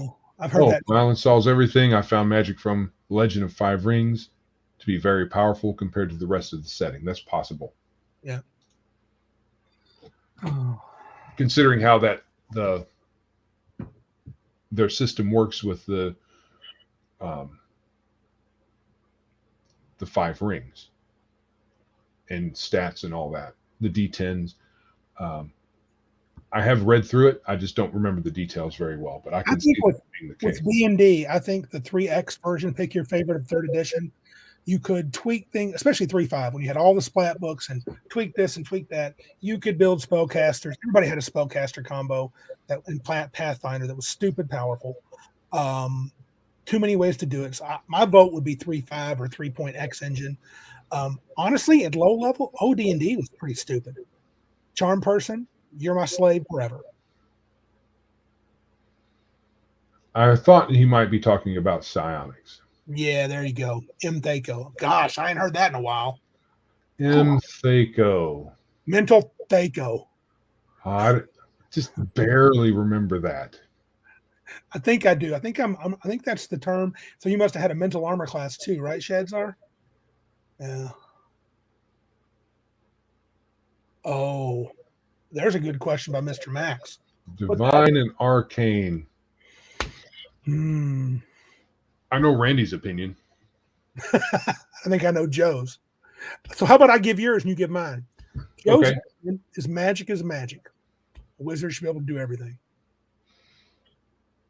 Am I right? In a way. I mean, they can cast magics. There's no divine. There's no separation. Right. It's all magic spells in D&D. And Randy's is there should be a clear delineation between divine magic and arcane magic. Yes. And mine is more, I don't want clerics to be casting spells. I want them to do something else that mimics magic. Now that sounds pedantic and sounds technical. What I mean is I want them to perform miracles. I really liked how the Blessed worked in the original Deadlands. Their miracles felt kind of miraculous. And in our current Mudsword game, the lawgivers, who are quote unquote clerics, I'm still using spells, but I'm trying to pick their powers to be a little more not overpowered, but just kind of feel a little different. I mean, their holy light spell is not the same as Joe's wizard's light spell. It does different things. But I mean, I get Joe's perspective. Magic is magic. And I've softened. I used to think it was stupid that anyone would think the wizard should never be able to heal. Well, in Beckme, they could. They had a cure-all spell. Yeah. That's Beckme. Beckme, they had the cure-all, but you had to be 9th level. No, had to be, I can't remember what level, 17th or 18th, whatever it is. It's a 9th level spell. Cure-all. Yeah. In Beckme. And it was not as good as the clerics, and they got it lower level. Yeah, Psionics book's not part of core. That's a good reason to be thankful this holiday season. It was kind of questionable even in 1st edition because it was an appendix, which Randy was always like, "That's an appendix. I'm not doing that." They're stupid. But I just rolled it. It's great. Okay, you can be you can be a sign magic user. Okay, you see a Bulette, he jumps over the Cavaliers and eats your head. Yeah. But that actually happened. Yeah. Awesome. So yeah, let's see. Pros and cons of each system. We did that. Yeah. Most powerful, least powerful. Yes, there you go. Least powerful system. Cypher.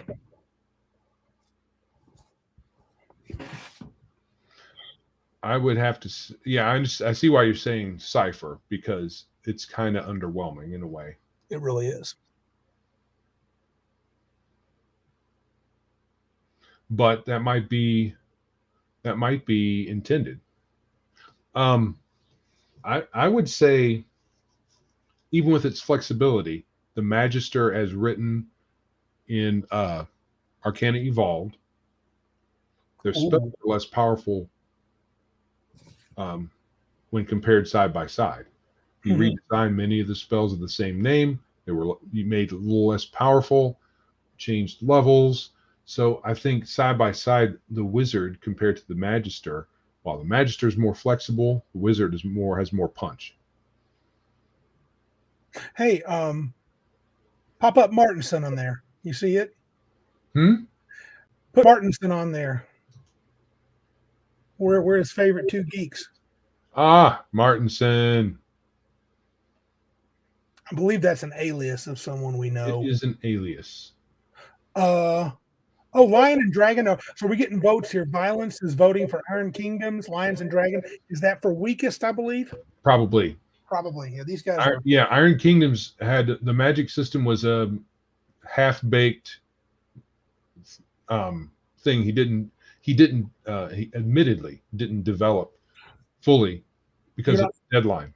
You're thinking of I'm thinking of something else. Iron Kingdoms is one with the magical Iron. I'm thinking Iron Heroes. Iron Heroes, yeah. Yeah. Lion and Dragon. That's a weak system of magic. I wouldn't be shocked. Right. It's supposed to be medieval authentic. Yeah. So magic is going to be rare and dangerous and probably a little weak. Yep. I haven't gotten Lion and Dragon. I have the other one. Yeah, I got it. Anyway. It's all right. Jenny Rand says, I'm not a fan of Sonics myself, but again, I just play bards. She keeps talking about bards. We're having a conversation about spellcasting here. Yeah, bards don't cast spells. They sing things. They sing songs. And pick strings and do that musician stuff. It's not real magic. Dude, check out Darth Theic. I bet that was Shadzar, Dragonlance. Yep, they did. But D&D does too. Yeah. I mean, they say it. Right. It's not really true. Right. Not in many versions of the game. It doesn't work that way at the table. I hope it is in Mudsword. I hope it becomes so in Mudsword. I hope it feels different. Darthic says, in D&D 3.5, there was an erudite class that had psionics but could also learn arcane spells as psionic powers. Wow. Yeah, there's a combo. Yeah. Yo, dude, there you go. There's a complete brocane. Right. Iron Kingdoms is the steam-powered robot and guns. Magic is bare. This is from Violence Solves Everything. Mm-hmm. Magic. There's somebody on this in the chat. Frozen Joe. Who would love that. Steam-powered robots and guns.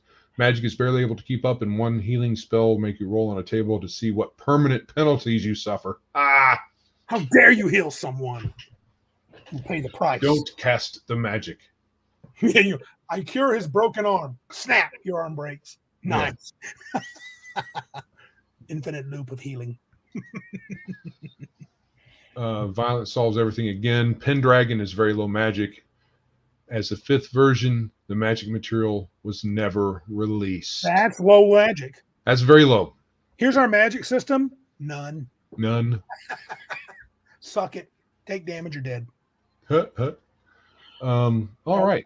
Fighting solves nothing. Oh, my bad. Violence solves everything. So, yeah, I think it would be interesting to have a little bit more complex, but I think that there's probably diminishing returns. Yes. For what I see in my head would be cool, and then at the table would probably end up being frustrating for everyone. I think a system becomes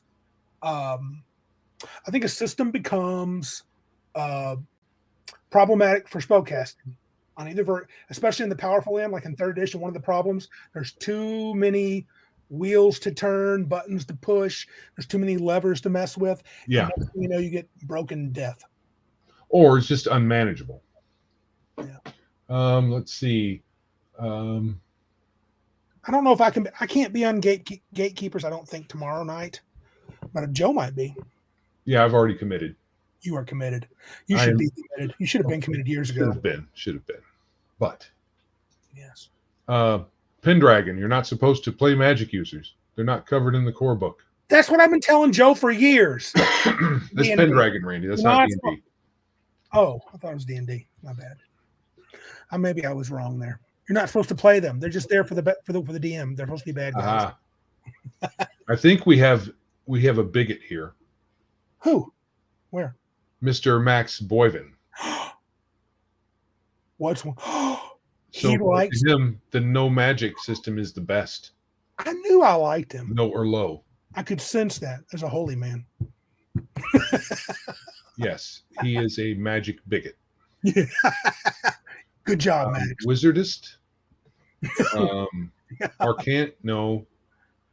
I'll think of some kind of istophobe to call him. Magic phobe. Magiphobe. Anti-arcanist. Yeah. Stop oppressing me. Oh, come on. Okay. Shall we? I think we've. Oh, too bad. Some good people. Good comments tonight, people. Yes. Oh, Max Boivin likes magic for the bad guys. He likes that sword and sorcery Conan action. So does Joe. He thinks Joe wants to be bad guy though, so I let him play a bad guy. Yes, magic is for the bad guys. Arcanophobe. There's the word. Arcanophobe. He has to put that on in his as part of his name when he's here. Mr. Max Arcanophobe. Well, we might have to have the mod do it instead. Yeah. Modify him. If he won't do it himself, the moderator will do it for you. He's not agreeing with the right ideas. He's believing. That's right. He's got wrong think going on. Wrong think. Well, anyone that spells with an excessive U in it. If you have an excessive U in it, must have something wrong with them. I think Max said it earlier. I think we've been like spell checking each other pretty hard today. Oh, he likes that. He likes the label. Good. Oh, own it, Max. We have created a new istophobe. Excellent. The Arcanophobe. That's awesome. I'm writing that down. Thank you, DM Bloodworth, for the name. I'll join your club, Max. Don't worry. I like it. All right. Magic phobes and bardophobe. Yeah, I got to join that too. Yes, there's people here who don't like bards. I keep saying that, but actually the paladin was my favorite class, and bard was second for many years. And 2E, I love the bard. I hate to say that, but I did. Yes. And I learned. All right, so we're going on to a new segment. Yes.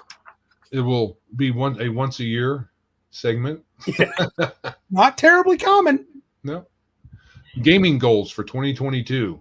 It may be a one. Will be the only time this segment will ever be a one segment. That'll be a one segment. Gaming goals for 2022. 2022. It doesn't come around very often. No, mostly, yeah, not very often. Only once. All right. Gaming goals. What plans do we have for 2022? Mine are big. Yeah, I'm going to go first. Go. Play more games. Yeah.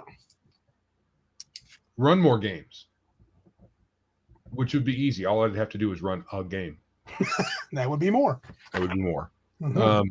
Get to writing more rules and setting for Mudsword. And it was all bubbling in my head. I have not had a chance to sit down and write any of it because I did while I thought about it when I was at work. And I was working, so I couldn't write it. No. It's too busy. Yes. Me too. I was too busy not doing anything. Oh, if you were just here, I would punch you in the nuts for that. So I've only got like 2 weeks off left, so don't be mad. I'll be working soon. That should be criminal. It's good to be a college teacher, baby. In some ways. Yeah. In other ways, it's poop. Especially these days. Oh, is it my turn or you got some more? Your turn. It's mostly what Joe said, but in particular, I meant to add play test the crap out of Mudsword. I want to play Mudsword till it becomes a thing. And here's the one, Joe. It's going to be tough. I want to do it. I want to have a working PDF on drive-through by Christmas of 2022. I don't know if I want to use drive-through. Okay. I want a working PDF ready to do something with. Because they take a piece. I don't want to give them a piece. I got a piece of my mind. They take part of our cash. You want to do something independent, our own website? Yeah.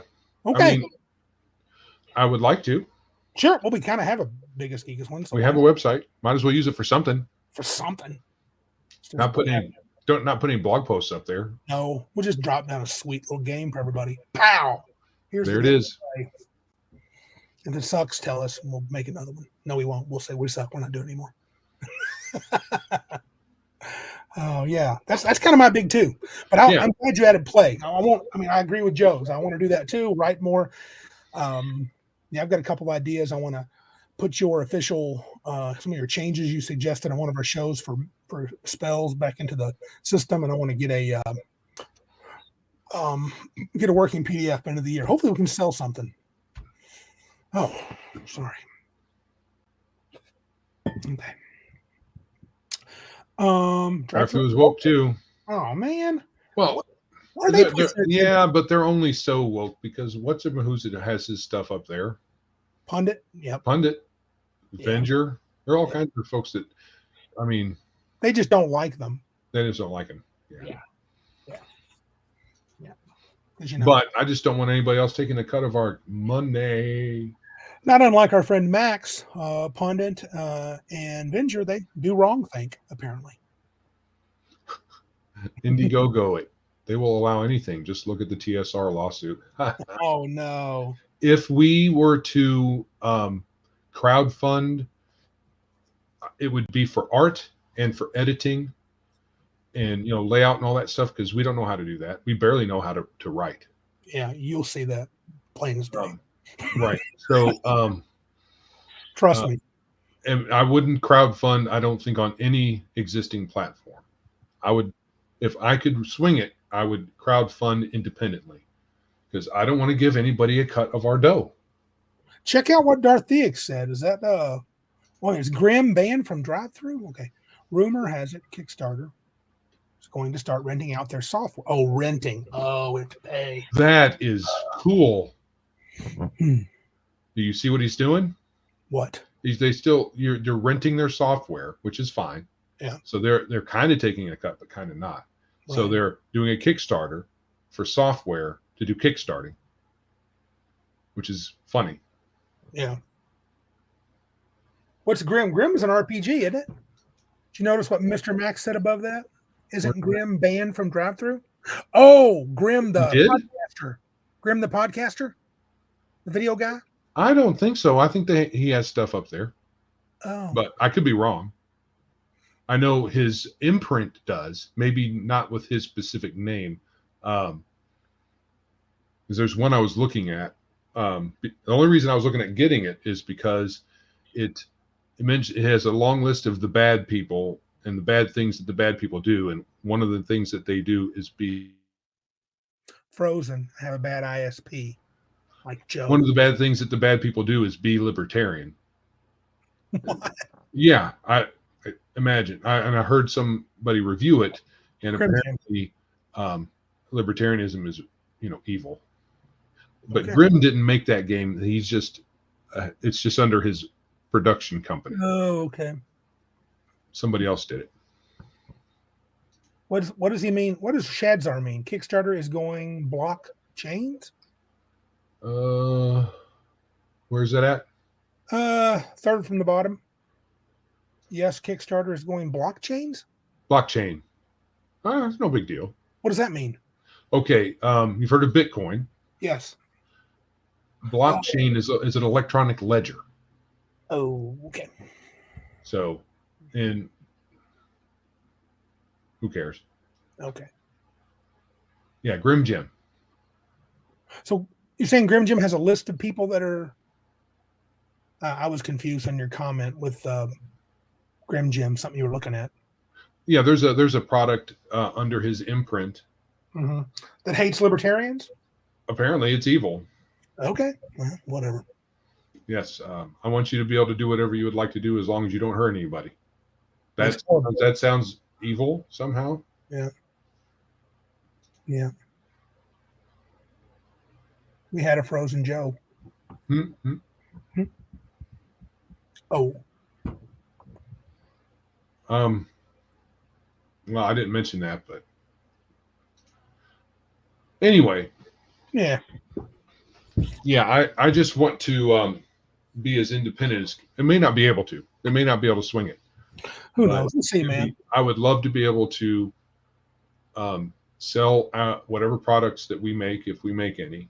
Yep. And if we crowdfund, I want to do it in-house. I don't want to have anybody involved because I am likely to say something. Not that I say anything that incendiary, but piss somebody off, and they'll say, "Oh, you got to take his stuff off of here because he's offensive to me." I just want to make our stuff, see if it's any good. People can tell us, and then we'll see what happens from there.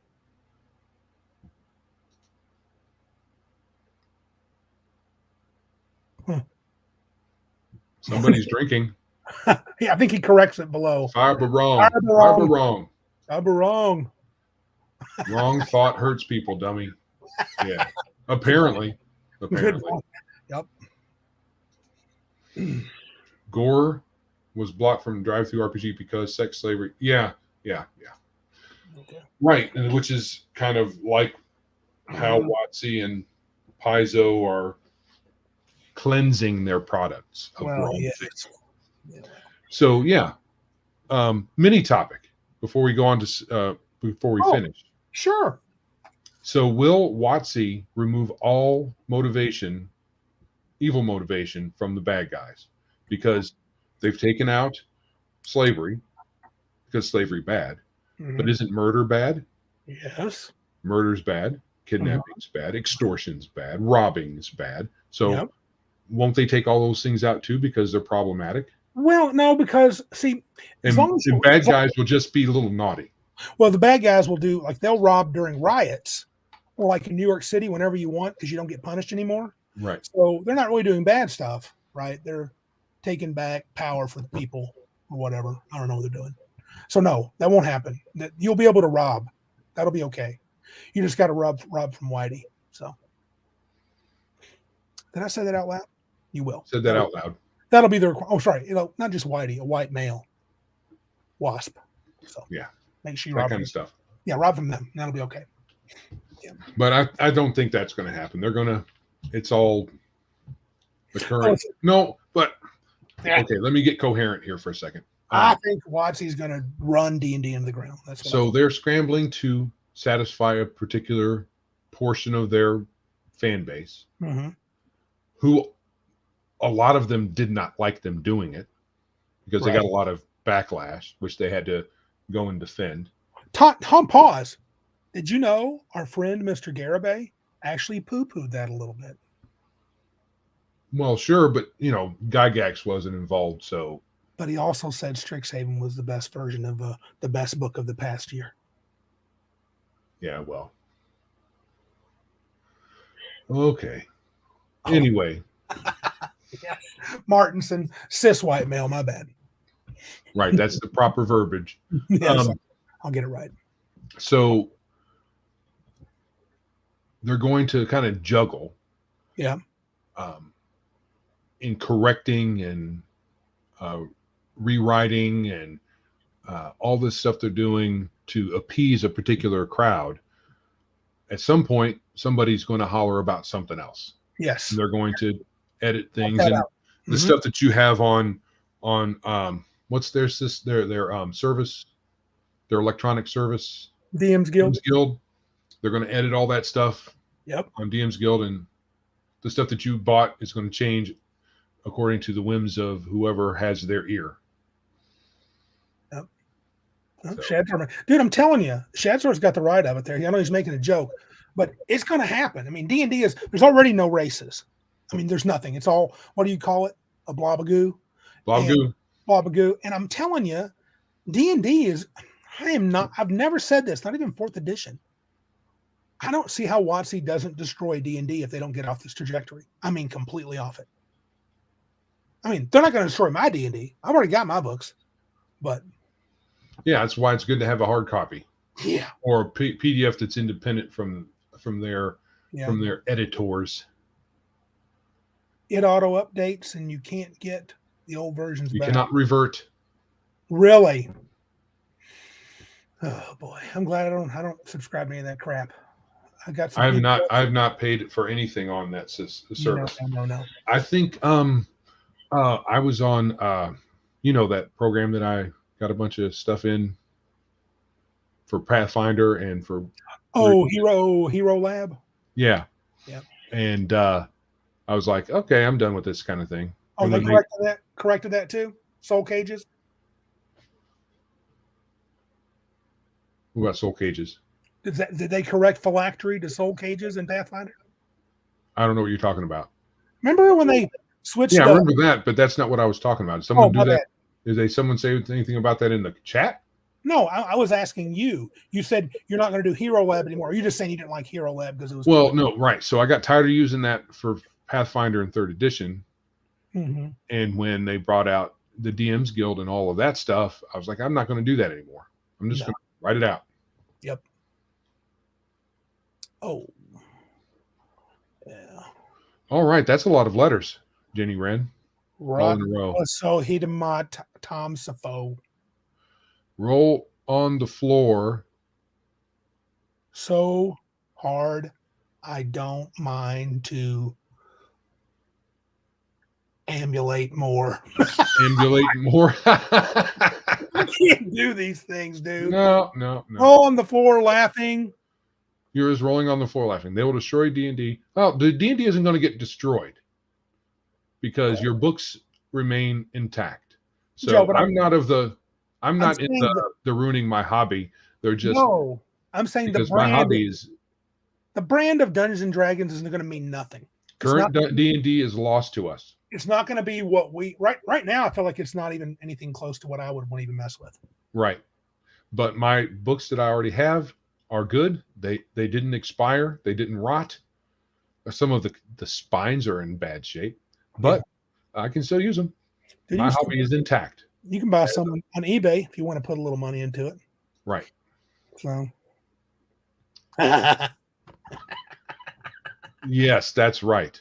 The future bad guys and adventurers won't fight because they are slavers, but because they are bigots who misgender people. The bigot series, the misgendering series, not the slaver series, the misgendering series. Yes. What are they going to do with that? Are they going to completely rewrite the covers and everything for the slaver series? Oh yeah, they can't even have. Yeah, they're gonna, or they'll have to. Oh boy. Area of the Slave Lords, baby, the super module. What are they going to do? Oh boy, I wonder what would be the new term for slave lords? They probably won't even want to use lord because it's that too. Sexist. Yeah, it's like a master or something. It's bad. Wasn't one of the slave lords a woman though? In the old modules, wasn't one of the slave lords a woman? I don't know. I think she was. I owned that for a hot minute and then got rid of it. Never played it. Joe kept crying about having played it and lost all his gear to start the game with, and I thought that was an ideal start to a campaign. I hate starting the game like captured and like drugged because I'm pretty sure they do that too. So what I'm going to do in the Mudsword campaign is I want to make sure we're going to do it at the end when Joe's about 20th level and say you're captured and you're put into a cell and game's over. Isn't that fun? Okay, Jenny Wren has explained her line. Roll on the floor so hard I dropped my taco and my sombrero fell off. Oh, that's cultural appropriation. That's not allowed. I like it. Do it again.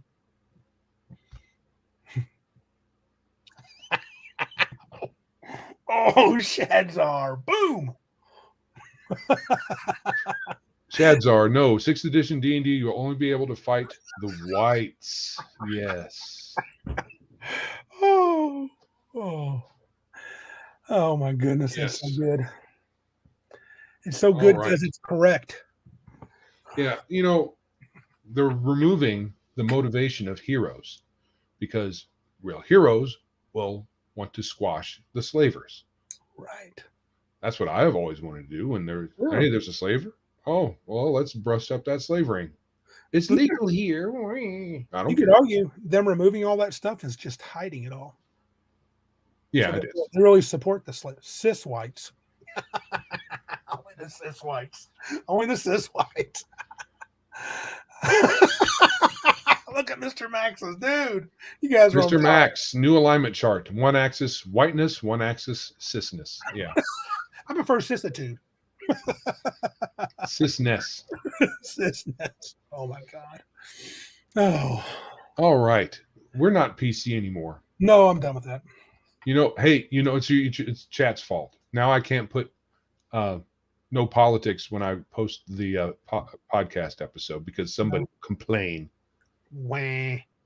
Go listen to something else. I don't care That's anymore. what I say. I'm losing it. We're not talking about who you should vote for. Nope. You vote for whoever you want to. I don't care. Even if I don't like who you voted for, you vote for who you want to. Yeah. So. Yeah. Are we tapped out here? We about done? Tap. Let's do it.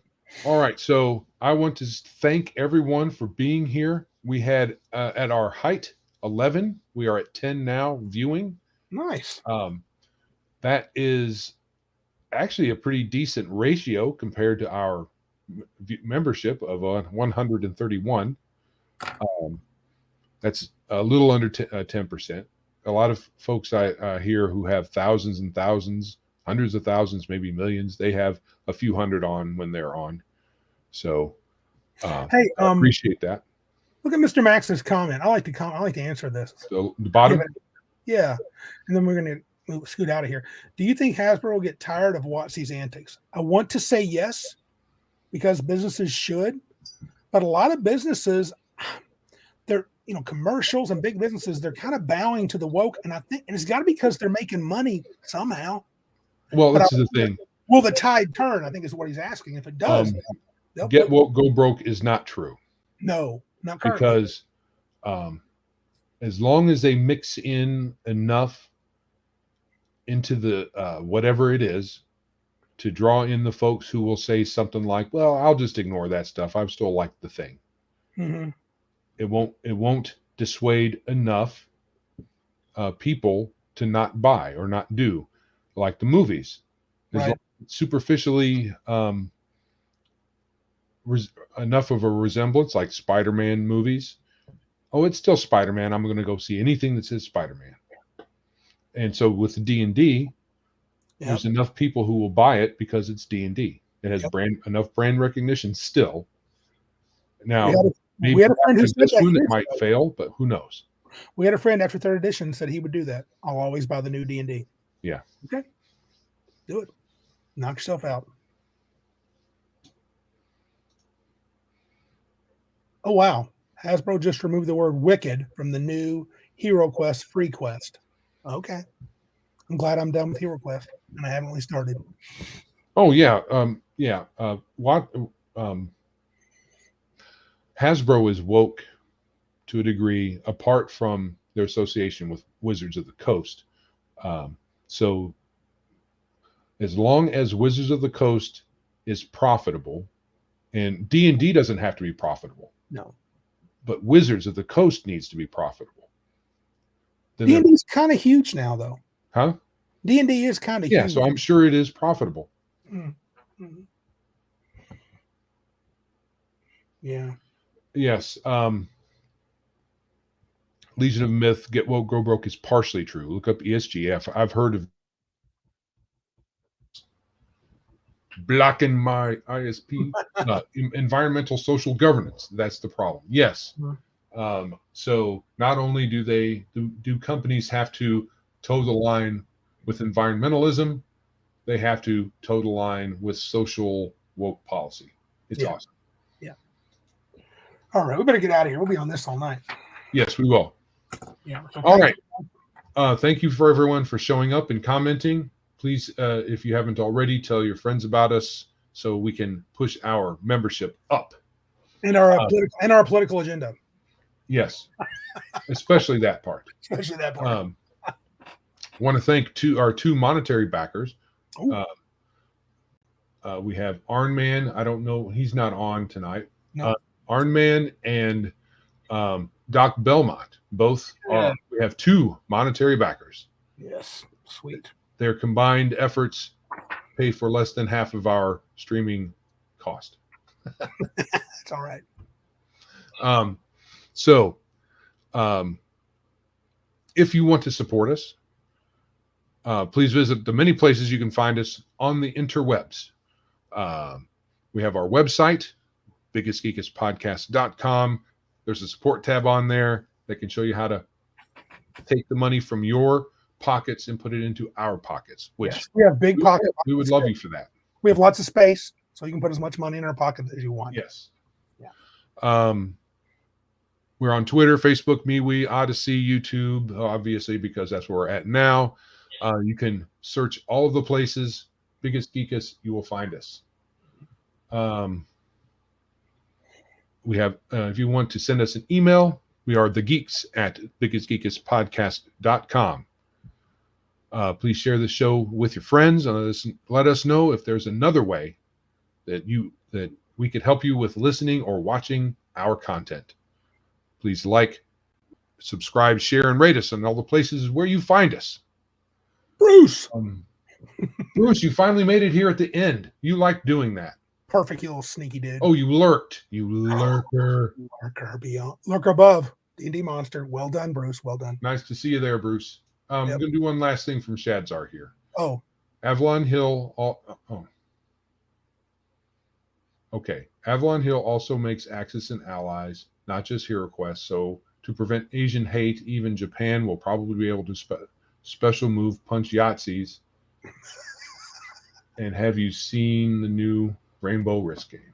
Yeah. Oh no. He's being serious? I'm sure that's there. I don't doubt it.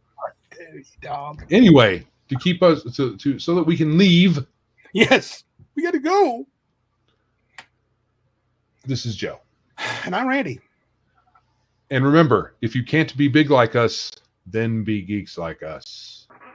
Good night, everybody. Good night.